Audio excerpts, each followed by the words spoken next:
Olá, meu povo brasileiro! Você está no canal Filho do Rei com o irmão André, crente em Jesus de Nazaré. Tenho aqui uma palavra de Deus para você.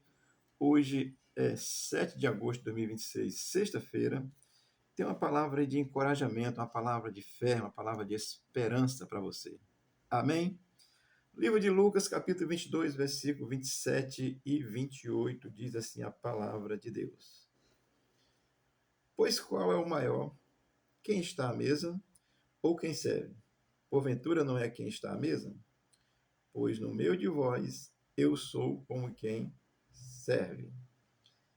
Vós sois os que tendes permanecido comigo nas minhas tentações. Capítulo 22 de Lucas, eu já dei a divisão aí várias vezes, não vou dar de novo não, vamos ganhar um pouquinho de tempo aqui. O nosso assunto é esse mesmo, quando Jesus diz que o maior seja o menor. Vamos lá aprender um pouco com o capítulo 22, versículo 27 e 28.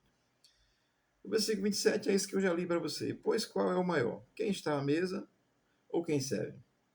Porventura não é quem está à mesa? Pois, mas no meio de vós eu sou como quem serve. Né? Pois no meio de vós eu sou como quem serve. Ora, nesse versículo, assim, Jesus ele coloca por terra, ele derruba toda a teologia religiosa, rabínica, filosófica dos dias de hoje, que não querem servir a Deus, querem se aproveitar de Deus, né? Querem mandar, ser o chefão, né? Então, nesse versículo, Jesus coloca assim, coloca por terra essa teologia religiosa rabínica que sou eu que mando. Deus fica fora aí, Deus. Ainda existe isso hoje, vamos já ver, tá certo? Mas vamos aqui assim, maior, mesa ou quem serve, certo? Então, é claro que a resposta ela vai estar a seguir no texto, porque Cristo está dizendo assim, está tratando quem é o maior, é o que senta à mesa, é o que serve à mesa. É claro que a resposta vai estar definida aí na lógica assim humanizada, nesse sentido humano. Quem é o maior? Quem é o maior? Quem tem o direito de ter a caneta na mão, né, no Brasil hoje e tal. É o maior, mediante a lei. Quem é o maior dentro de uma religião? É o chefão. Quem é o maior dentro de uma igreja? É o pastorzão. Jesus tem misericórdia de mim. Mas é assim mesmo, mano. Então Jesus diz: quem é o maior? É quem está à mesa ou quem serve? É lógico que ele vai dar a resposta numa pergunta retórica. Ele faz assim: porventura não é quem está à mesa? Essa pergunta ela é retórica. Ou seja, Jesus está realmente afirmando uma coisa óbvia.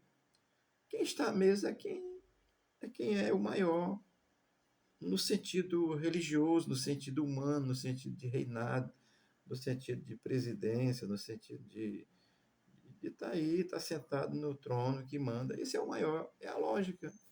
Ele responde, faz uma pergunta retórica, dando assim essa resposta, dizer, e a lógica. Quem é o maior aqui no estado do Ceará com relação ao governo?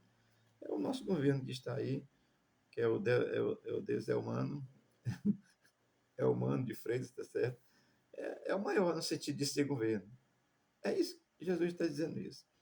Mas no versículo 27 ele começa a dizer o seguinte: pois no meio de vós eu sou quem serve. Ele termina o versículo 27 dizendo assim: no meio de vós eu sou como quem serve. Ou seja, Jesus ele sabe, e os irmãos sabiam já.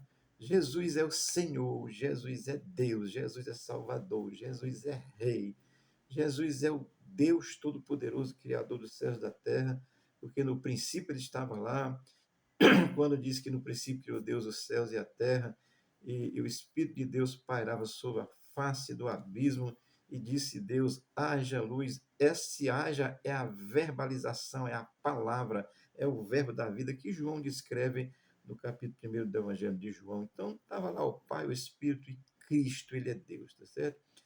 Jesus é o maior, é Rei, é Deus, é Salvador, é Senhor. Então, ele tem o direito de ser servido, junto com o discípulo. Olha, tem o direito de ser servido, é isso que ele está dizendo. Mas o fato é que Jesus ele vai nos deixar esse legado de seu reino, e que o reino de Deus ele é inversamente proporcional ao reino dos homens. Ou seja, o que é rei é como que serve. Ou seja, não é que Jesus não tem autoridade. Quando ele vai vir, ele vem para mandar. Mas é se mandar realmente com amor e com muita qualidade, porque ele é Deus, tá certo? Mas nesse contexto ele está dizendo, eu sou aqui no meio de vocês como o que serve. O que é que ele está dizendo? Eu vim para servir. Eu vim para morrer na cruz. Então, querido, olha, eu fico imaginando, eu vou chamar aqui as igrejas de Cristo. A igreja que eu me congrego, ela tem o nome de Igreja de Cristo no Brasil, plantada lá na cidade de Mossoró, no dia 3 de dezembro de 1932, com os irmãos advindo que tinham saído da Assembleia de Deus. Portanto, eu também sou assembleiano. Ô, glória! Amém? Então, se as igrejas de Cristo, não é só a que eu congrego, não, são todos os comprados pelo sangue de Jesus, que creem em Jesus Cristo. A igreja de Cristo, que é formada por todo genuíno crente, ou seja, aquele que é nascido de novo, que tem uma fé exclusiva em Cristo, pudesse compreender e viver essa verdade do reino de Deus, nós teríamos um mundo melhor. O irmão bota uma propaganda aí, propaganda mesmo, na televisão para fazer um momento de oração, o outro fica falando mal. Aí como é que é vitória, meu irmão? Reino dividido tem bênção? Aí você vai ser o grandão, individualizado. Sou eu e eu e eu. E Jesus está longe, pode ter certeza, tá certo? Mas se a igreja de Cristo é a igreja dos remidos, do comprado pelo sangue do Cordeiro, que crê em Cristo, que nasceu de novo pela fé, vivesse essa realidade do reino, estamos aqui para servir a pátria, orar pela pátria, fazer o bem pela pátria, expulsar os demônios que estão no comando da nossa pátria. É isso mesmo, precisamos orar por isso. Amém? Mas vamos lá, Jesus é bom e é rei. Mas ele diz, eu sou entre vós como os que servem. No versículo 28. Versículo 27. É para a gente aprender que no reino, nesse reino, no sentido de ser filho e filho de Deus, que serve a Deus, tá aqui não tem maior nem menor, não. Se você está em cima do altar pensando que é maior do que quem está embaixo, você está redondamente enganado. E eu vou dizer a você, você não está no reino de Deus, não. Você está no seu reino, onde você é o chefe, onde você manda. E Cristo, pastor, mas acontece milagre. Eu não vou nem dizer nada. Tá certo? Não se iluda não, meu irmão. Amém? Jesus diz, eu sou, no meio de vós, como os que servem. O versículo 28 vai dizer assim, vós sois os que tendes permanecido comigo nas minhas tentações. Olha, esse versículo é muito gracioso na seguinte condição, porque é, ele vai nos ensinar, os apóstolos viveram com Jesus naquele contexto, eles presenciaram as perseguições, tudo que aconteceu com Jesus, o sofrimento de Jesus, presenciaram tudo que Cristo fez, aprenderam tudo que Jesus fez, entenderam que ele era Rei, Senhor e Salvador, mas eles presenciaram em todo o seu ministério terreno a dificuldade que ele passou, inclusive a morte de cruz, tá certo? Como Paulo escreve lá nos Filipenses, tá bom?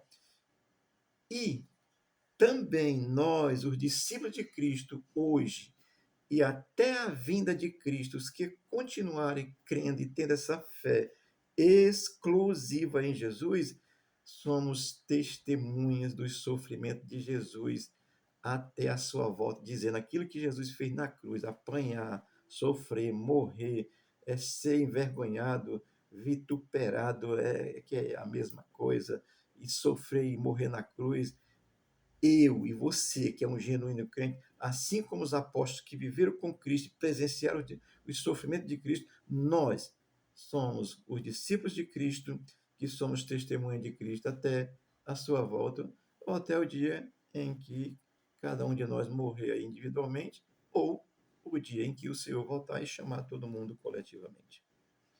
No dia que eu morrer, eu vou deixar de testemunhar. Mas enquanto vida tiver, você precisa entender isso, meu irmão. Você foi chamado para ser testemunho de Jesus. Deixe de ficar sentado no banco da igreja, só suando o banco e o fundo das calças, tá certo? E quando sai no evangelismo, uma pessoa, nós somos aqui testemunha de Jesus, para dizer que ele morreu na cruz para salvar a humanidade que está perdida em seus pecados. Amém? Deixa eu ler aqui o que Paulo escreveu, compreendendo essa verdade. Em Colossenses, capítulo 1, versículo 24, Paulo diz assim: agora me alegro em meu sofrimento por vocês e completo no meu corpo o que resta das aflições de Cristo em favor do seu corpo, que é a igreja. Paulo está dizendo que o que ele sofre, o sofrimento que ele passa, olha, cadeia, prisões, açoite, naufrágio, mordido por uma víbora e não morreu, e tudo mais. Paulo está dizendo que todo esse sofrimento, todas essas aflições que lhe resta, isso é por causa do sofrimento de Cristo. Não é que Paulo vai salvar ninguém, mas ele está vivendo isso por essa fé e não abriu mão disso e morreu ó, com o pescoço cortado por saber que estava vivendo o Evangelho de Jesus e faz parte. Ele diz que é em favor do seu corpo, que é a igreja. É a igreja dos convertidos, meu irmão. Amém? Eu quero concluir aqui dizendo uma coisa para você ainda assim. Esse evangelho da resiliência, meu irmão, esse evangelho que a pessoa prega e diz assim, olha, estou aqui. Não abro mão da fé em circunstância nenhuma. O evangelho da resiliência, ele não é mais pregado em muitos meios, em muitos locais, onde as pessoas dizem que são cristãs, sou evangélica, mas ele não é mais pregado em muitos lugares. Esse evangelho da resiliência que é capaz de morrer. Você já ouviu o testemunho do. Esqueci o nome, daqui a pouco eu lembro. Do irmão que afundou no Titanic, tá certo? Ele deu o seu colete para uma pessoa sobreviver e disse: aceite Jesus. E ele afundou no mar, tá certo? Vou já me lembrar do nome dele. Então, o evangelho da resiliência, de assim dizer assim, olha, estou pregando a verdade e não abro mão dela, não. Ela é a verdade de Cristo. Se for para sofrer, eu sofro por ela. Esse evangelho, o que está sendo pregado hoje é o evangelho da concupiscência, ou seja, dos meus desejos, dos meus prazeres. Eu sou cristão, eu sou evangélico, mas eu quero fazer tudo que a minha natureza carnal dá vontade, imoralidade, perversão, maldade, tudo, como nasce com o mal. Eu quero fazer tudo e eu sou cristão. Amém. Deus te abençoe e você se converta de verdade, porque, meu amado, olha, os que não vivem esse evangelho de Cristo, eles vivem a sua concupiscência desenfreada do pecado, satisfazem seus desejos carnais, assim, com todo tipo de impropério. O que é impropério? É ação reprovável, desprezível, repreensível. É uma ação infame, é um ato infame. Isso é o que muitos crentes estão vivendo por aí, dizendo, eu sou crente. Está dentro de um templo, eu sou crente. Mas vive desenfreadamente, vive aí improperiosamente, ou seja, praticando ações que são repreensíveis, são imorais. Não é morais, tá certo? Que também é impropério, tá certo? Amém, querido? Deus te abençoe. Viva o evangelho da cruz, porque esse é que te leva para o céu. O evangelhozinho água com açúcar que está sendo pregado por aí, diz, venha como você é e permaneça como você está, e se for possível, piore um pouquinho ainda. Esse evangelho não é o de Jesus, é evangelho de homens, e eu digo para você, muitas vezes, evangelho do diabo, porque o diabo é mentiroso e engana as pessoas, e está enganando. E se você não olhar para a cruz de Cristo, você vai continuar sendo enganado pelos malfeitores, pelos falsos profetas. Eu vou aqui ler Mateus 7,15, que diz assim: acautelai-vos, porém, dos falsos profetas que vêm até vós vestidos como ovelhas, mas interiormente são lobos devoradores. Olha, querido, não vou explicar isso aqui não. Estou só lendo para você entender que existe falso profeta, nega a fé em Cristo, quando na realidade estão só se apresentando como se fosse coisa boa. Não se deixe enganar, não. Leia a Bíblia. Olhe, e eu, até outubro, eu vou estar lembrando aqui no final dos meus vídeos, tá certo? Vamos ter eleição, coloque a sua mão na consciência. Não é uma questão de ser B ou L, não é isso. É uma questão se é justo e correto. Se for justo e correto, meu irmão, não importa o lado. Isso aqui é justo e é correto. Show. Deus abençoe, abençoe o Brasil, abençoe a tua vida e nos abençoe em nome de Jesus. Eu sei e faço a diferença muito clara entre o que é justo e o que é correto. E vou dizer a você, meu irmão, me esforço diariamente para me apegar ao que é correto, ao que é justo. Porque para Deus, escute isso, não importa se é bom, importa se é correto. Amém? Deus te abençoe, te dê uma boa sexta-feira, abençoe a tua vida, a tua casa, em nome de Jesus. Amém.